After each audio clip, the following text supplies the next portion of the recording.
जो अगर बंदा आता है बाबा जी को गले लगाने के लिए, बाबा जी एक थप्पड़ मारते हैं, उसको आगे की तरफ भेज देते हैं कि जा दफ़ा हो जा, तेरी कोई ज़रूरत नहीं है। जो बाबा शायद जिनसी तौर पे तो नकारा कर कुछ नहीं सकते, चले औरतों को कपड़े उतार के उनको हाथ ज़रूर फेर रहे हैं। जाली अमल बाबा साहब क्या करते हैं, उसको चारपाई से उल्टा लटका के नीचे धुनी देते हैं मिर्चों की, और साथ मारते हैं डंडे। बंदे ने मरना कि नहीं मरना, बंदे ने मरना ही मरना। अस्सलामु अलैकुम। अभी ये वीडियो बनाने आ रहा था तो तकरीबन मैंने 1 किलोमीटर सफ़र तय किया, और इस 1 किलोमीटर के सफ़र में मुझे तकरीबन 10 अताइयों के क्लिनिक, 3-4 जो हैं ख़ुद साख्ता जो मज़ार हैं या दरबार हैं या आस्थाने हैं वो मिले हैं, और तकरीबन 5-6 आमिलों के अड्डे भी मिले हैं 1 किलोमीटर के सफ़र में। ये एक छोटा सा शहर है, इसमें ज़्यादा आबादी भी नहीं है, तो इतनी ज़्यादा भरमार इन लोगों को देख के तो फिर क्या समझ आता है, यही समझ आता है कि इनका काम ठीक ठाक चल रहा है, जो ये अड्डे छोड़ते नहीं हैं और ना ही बंद करने के बारे सोचते हैं। अगर हमने या आपने कोई भी काम शुरू करना है, हम 5-10 बंदों से लाजमी मशवरा करते हैं कि भाई ये काम शुरू करें, इसमें फ़ायदा है या नहीं है, ये काम शुरू करें, इसमें नफ़ा है या कैसे नुकसान से बचें, ये करें वो करें। लेकिन ये जो काम मैंने आपको 3-4 गिनवाए हैं, आप कोई आस्थाना बना लें, आमिल का अड्डा बना लें या अताई बन जाएं, पैसे ही पैसे हैं, बेबहा पैसे हैं, और थोड़ा सा काम चल पड़े तो फिर औरतों वाला काम भी शुरू हो जाता है नौज़ुबिल्लाह, जो कि आमलों के अड्डों पे अब आम चल रहा है। इसमें कोई जो है ममानियत नहीं है, क्योंकि मर्दों से ज़्यादा औरतें ऐसी जगहों पे आ जा रही हैं अपनी तोहम परस्ती, जहालत या जो भी कह लें कम इल्मी की वजह से। इस चीज़ के बारे में क्या है, आप हर रोज़ मीडिया पे देखें, अखबारों में देखें, एक ही चीज़ तवातर से नज़र आ रही है, एक ही चीज़ तवातर से नज़र आ रही है कि फ़लाँ पीर पकड़ा गया, फ़लाँ जाली अमल पकड़ा गया, वो आपको ये कर देगा, वो आपको ये कर देगा। बस बातें ही बातें हैं, ख़बरें ही ख़बरें हैं, और हक़ाइक़ ही हक़ाइक़ हैं। हाँ, जो ये उसके लिए हैं जो समझना चाहे, जो ना समझना चाहे उसके लिए तो फिर कोई हल ही नहीं है। मेरी एक छोटी सी वेबसाइट है जिस पे मोनेटाइज़ हुआ है एडसेंस। अब इन लोगों की रसाई देखें या इनका कारोबार देखें कि कितना चल रहा है एडसेंस पर। मैं एक दिन अपनी साइट देख रहा था, उस पे ऐड आए हुए हैं इन जाली आमलों के।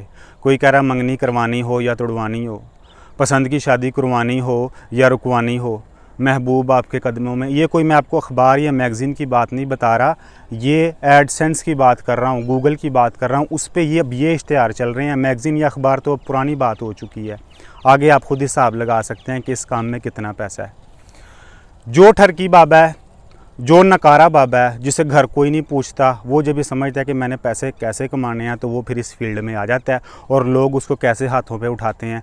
इसकी एक ये मिसाल मैं आपको देता हूँ। आप किसी भी आमिल के डेरे पे जाएं, आप थोड़ा सा ऊंची बोलने जाके कि बाबा ये क्या कर रहा है, ये किसने किया है, ये तुम्हें क्या इल्म आता है, 50 बंदे आपको मारने के लिए तैयार हो जाएंगे। 50 बंदे, वही बंदे अपनी औरतों को लेके आए होते हैं, बाबा जी उनको गले लगा रहे हैं। वीडियो हम मौजूद है, आप देख सकते हैं। चलें मैं भी एक आध लगा दूंगा इस वीडियो में कि बाबा जी क्या कर रहे हैं। उस औरत को गले लगा रहे हैं, 15-15 मिनट उसको गले लगा के खड़े हैं, डांस कर रहे हैं। औरत भी डांस कर रही है, उसका चाहे शौहर साथ खड़ा है, भाई साथ खड़ा है, बाप का खड़ा है, तो कोई इशू नहीं है, क्योंकि बाबा जी को तो खुली इजाज़त है। बाबा जी में तो जिन्स वाली कोई चीज़ ही नहीं है। हाँ, अंदर से बाबा जी चाहे टपक रहे हों, लेकिन बाहर से ऐसी कोई बात नहीं नज़र आती, ना उसके भाई को, ना शौहर को, ना बेटे को, ना बाप को। वो खुद लेके आते हैं साथ इन सारे काम करवाने के लिए।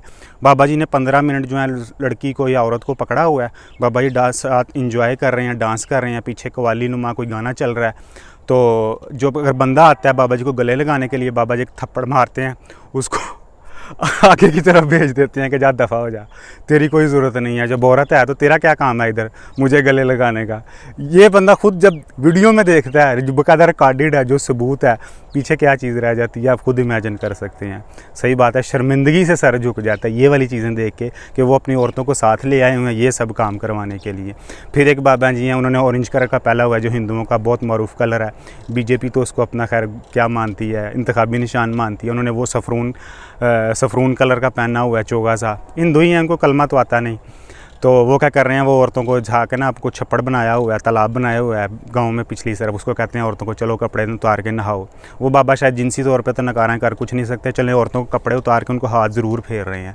ये काम वो कर सकते हैं, और कलमा तक नहीं आता। और उनके जिनको फ़ायदा हो रहा है, जो उनको मुरीद हैं, वो जो पैसे खा रहे हैं, और उनके डेरे पे जाके 1-2 बंदे ने बात किया तो वो बंदे को पकड़ के मारने के लिए भी तैयार हैं। और बाबा जी को कलमा तक नहीं आता, वो भी बाबा जी औरतों के सीनों पे हाथ फेर रहे हैं, पेट पे हाथ फेर रहे हैं कि जी ये शिफा दे रहा हूँ मैं उनको, ये कर रहा हूँ, वो कर रहा हूँ। ज़िंदा मिसालें हैं आपके सामने।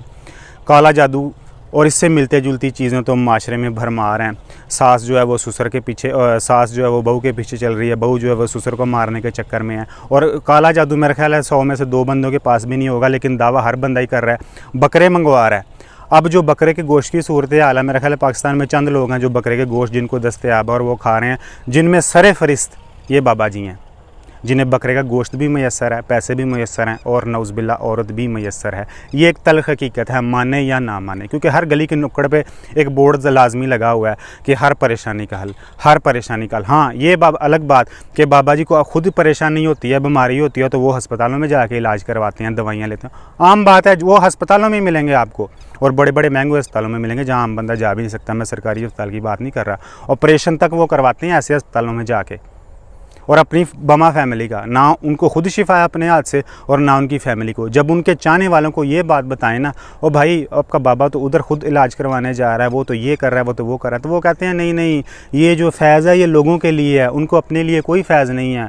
ये अल्लाह ने उनके हाथ में फ़ैज़ दी है आम लोगों के फ़ायदे के लिए, उनके अपने को कोई फ़ायदा नहीं है। ये अजीब बात है भाई, अपनी ज़ात को फ़ायदा नहीं है, लोगों की ज़ात को फ़ायदा। हमने तो सुना था कि पहले अपनी ज़ात को फ़ायदा होता है, फिर दूसरे की ज़ात को फ़ायदा होता है, लेकिन ये कोई अलग ही साइंस चल रही है कि अपनी ज़ात को कोई फ़ायदा नहीं है, दूसरे की ज़ात को फ़ायदा है। आगे इनकी औलादें देख लें, जब एक बाबा जी मर जाते हैं, उसकी औलादों के दरमियान उसी आस्थाने, उसी डेरे की या कब्र के लिए शशोपन शुरू हो जाता है, लड़ाई शुरू हो जाती है, कत्ल तक हो जाती हैं। अब ये पिछले दिनों एक वाक़या गुजरा, इलेक्शन कमीशन में बहुत बड़े अहदे पे था बंदा, तो उसका भी एक ऐसा ही याराना था एक बाबा जी के साथ। बाबा जी फौत हो गए, वो खुद उससे आस्थाने पे बैठ गया। उसके लड़कों ने कहा आस्थाना हमारा, उसने कहा कौन सा आस्थाना, आस्थाना तो मेरा है, वो बाबा जी तो मेरे नाम कर गए हैं, क्योंकि उसको पैसे ही इतने आ रहे थे। अगर उसकी तनख्वाह हम कहते हैं 50,000 है महीने की, 50,000 तो वो 2 दिन में कमा रहा था उधर, तो उसको क्या ज़रूरत थी आस्थाना छोड़ने की। उसने फिर 20 बंदे मारे डंडों के साथ, सने मुरीद और सने उसके आमिल के जो बच्चे थे उनको भी, कि ये डेरा मेरा है, तुम कौन होते हो इस पे कब्ज़ा करने वाले। और बाबा जी बाकायदा पुलिस को कहते रहे हैं कि मैंने उन्हें मारा नहीं, मैंने उन्हें सुलाया, मुझे उनके सर पे लेकर जाओ, मैं 2 मिनट में उनको फूंक मारूंगा, वो ठीक हो जाएंगे, वो मरे मुरे नहीं हैं। ये हालत है जहालत की। और लोग, वो पढ़ा लिखा बंदा था लेकिन ये पैसा बहुत कुछ करवा देता है, और ख़ास तौर पे जब औरतें मिली हों साथ। औरतों की तकल को क्या ही कहने हैं, औरतें सबसे आगे पहुंची होती हैं ऐसे कामों में, जहालत के कामों में। कोई बाबा जी हैं वो गोबर मल के बैठे हुए हैं, कोई बाबा जी हैं उन्होंने बंदर रखे हुए हैं, कोई बाबा, ये कल की वीडियो है, एक बाबा जी क्या कर रहे हैं, वो कछुआ डाल के पानी में, गंदा सा जोहड़ है, वो पानी लोगों को पिला रहे हैं। ये कछुए के ऊपर नौज़बिल्ला रसूलुल्लाह का नाम लिखा हुआ है, ये अल्लाह का नाम लिखा हुआ है। कछुआ मेरे ख्वाब में आया था, लोगों ने कहा इससे शिफा होगी, तुम लोगों को पानी पिलाओ, ये करो वो करो। अफसोस की बात है, लोग गंदा पानी पी रहे हैं, और वो बाबा खुद नहीं पी रहा, कह रहा मैं दिल का मरीज़ हूँ, मैं ये पानी नहीं पीऊँगा। लोगों को पिला रहा है, बच्चों को पिला रहा है। खुद इमेजिन करें, बच्चों को इतना गंदा जहरीला पानी पिला रहा है जिसमें उसका फुजला तक शामिल है। वो कह रहा है शिफा है। क्यों? ये शिफा नहीं है, ये पैसों का चक्कर है सारा, और कोई चक्कर नहीं है। फिर एक बंदा, उसकी उम्र 30 से 35 साल के दरमियान है, वो क्या कर रहा है, वो कहता है मैं परी हूँ, मेरे अंदर परी आ गई है, मैं इलाज करती हूँ लोगों का। उसने निकाब किया हुआ है, हाँ, लोगों के सामने निकाब नहीं उतारती, उसकी मूछें इधर से नज़र आ रही हैं, लोगों के सामने निकाब नहीं उतारी कि मेरे अंदर परी है, मैं अब परी बन गई हूँ, मैं इलाज करूँगी लोगों का, मूछें साफ़ नज़र आ रही हैं। बाद में खुद मान रहा है कि बस ये क्या करें, पेट भी तो भरना है ना, वो काम को है कोई नहीं, तो रोज़गार भी तो चलाना है ना कहीं का। ये हाल चल रहा है।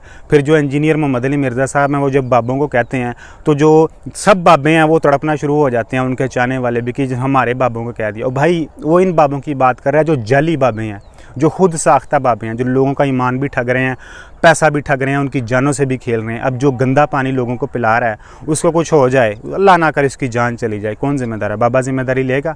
उसके घर वालों ने जिम्मेदारी लेनी है। जो घर वाले खुद, एक बंदे के ऊपर अगर ज़हनी तौर पे मसला है, नफसियाती तौर पे मसला है, बेचारा बीमार है, उसको पकड़ के ऐसे जाली अमल के पास उसे घर वाले लेके जाते हैं, खुद तो नहीं जाता, उसको होश भी नहीं होती। वो जाली अमल बाबा साहब क्या करते हैं, उसको चारपाई से उल्टा लटका के नीचे धुनी देते हैं मिर्चों की, और साथ मारते हैं डंडे। बंदे ने मरना है कि नहीं मरना? बंदे ने मरना ही मरना है। कौन मरवा रहा है? बाबा नहीं मार रहा, उसको घर वाले मरवा रहे हैं, जो उसको अंधा एतकाद करके ऐसे 2 नंबर बाबे के पास ले आए कि इसको ठीक करो। कौन मार रहा है? कौन जिम्मेदार है? उसके घर वाले भाई मार रहे हैं, कोई जिम्मेदार नहीं है। उसकी माँ मार रही है, उसकी बहन मार रही है। और इसी तरह जो भी लोग ऐसे अपनी औरतों को लेके जाते हैं जाली आमलों के पास, बाकायदा रात ठहराते हैं, वो कुछ करे, वो बाहर हो जाओ, मैं अमल कर रहा हूँ। कौन सा अमल कर रहा है भाई? जब इस्लाम ने ही मना कर दिया है कि जो मर्द औरत का इख्तलात है वो फितने का बायस है, तो फिर कौन सा अमल बाकी रह गया? जो वो आपको कमरे से बाहर निकाल के अमल कर रहा है, भाई वो दूसरा अमल कर रहा है, 2 नंबरी अमल कर रहा है। आपकी औरत आज नहीं आपको बताएगी, कल नहीं बताएगी, एक दिन आपको बताएगी। और जब एक बाबा पकड़ा जाता है 40, 50, 100, 200 औरतें तो आम बात है कि सामने आती हैं कि ये काम इस तरह हुआ है। ये क्या चक्कर है? ये सारा पैसे का चक्कर है, हवस का चक्कर है, औरत का चक्कर है। 2 नंबर आमिल, 2 नंबर बाबा भरे हुए हैं। मैं ये नहीं कह रहा कि हर आमिल या हर बाबा या हर कोई भी इल्म रखने वाला 2 नंबर है, लेकिन ये पहचानने का कौन, ये करेगा क्यों? क्योंकि हमारे पास सामने जो भी केस सामने आ रहा है वो ये 2 नंबर आमलों का है। इससे ये बात एक वाज़िया हो गई है कि ये सारा औरत का खेल है, पैसे का खेल है, इससे कुछ हासिल नहीं है। जो लोगों के पास सही इल्म है, जो लोगों का नफ्सियाती इलाज कर सकते हैं, जिनका या इस जैसी दूसरी चीज़ों का इलाज कर सकते हैं, ये लोग उन्हें भी बर्बाद कर रहे हैं, क्योंकि ये सब ठप्पा उन पे लग जाता है कि ये सारे एक जैसे हैं। ये कारोबार में कितना फ़ायदा है, मैंने आपको पहले मिसालें दी हैं कि इन लोगों ने कोठियाँ बना ली हैं, जागीरें ख़रीद ली हैं, गाड़ियाँ तक रखी हुई हैं, लेकिन उनकी औकात एक साइकिल तक भी नहीं है, साइकिल तक भी नहीं है। ये मज़दूरी करें तो इनसे कोई मज़दूरी भी ना करवाए, ये इतने निकम्मे हैं।